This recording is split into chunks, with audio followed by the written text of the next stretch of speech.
Assalamualaikum warahmatullahi wabarakatuh. Pada hari ini kita belajar IPS kelas 9 materi globalisasi. Setelah saya jelaskan, seperti biasa kalian catat di buku catatan IPS masing-masing, jangan dicampur dengan buku lainnya dengan rapi.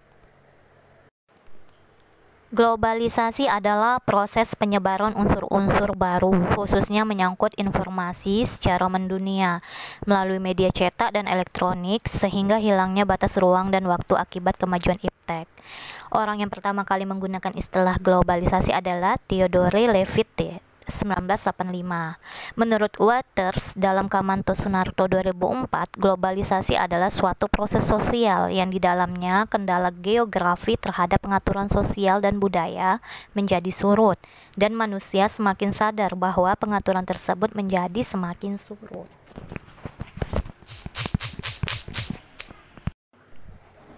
Bentuk globalisasi. A. Globalisasi bidang budaya. Memberikan manfaat, misalnya memperkaya budaya bangsa, namun sisi lain memberikan ancaman terhadap keberadaan budaya lokal bangsa. Contoh, coba lihat di situ ya nak. B. Globalisasi bidang komunikasi. Komunikasi itu merupakan proses penyampaian pesan atau informasi dari satu pihak ke pihak lain. Contohnya juga ada di sini. Awalnya masyarakat itu berkomunikasi itu dengan cara tradisional, contohnya seperti kirim surat. Kemudian dengan adanya perkembangan iptek, perkembangan zaman ya, jadi makin berkembang, yaitu dengan menggunakan telepon, handphone, internet, dan media sosial lainnya. C. Globalisasi bidang ekonomi berkaitan dengan perdagangan bebas. D. Globalisasi bidang iptek. Di sini ada saya jelaskan ya. Perhatikan di sini ada perbedaan pengertian ilmu pengetahuan dan teknologi. E. Globalisasi bidang transportasi.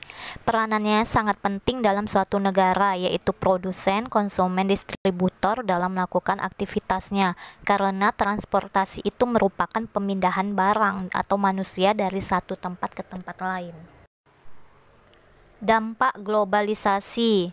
A. Dampak positif globalisasi. 1. Berkembangnya ilmu pengetahuan dan teknologi. 2. Meningkatnya efektivitas dan efisiensi. 3. Perekonomian suatu negara semakin meningkat. 4. Meningkatnya taraf hidup masyarakat. 5. Komunikasi semakin cepat dan mudah. 6. Berkembangnya dunia pariwisata. 7. Perkembangan alat komunikasi dan keterbukaan informasi.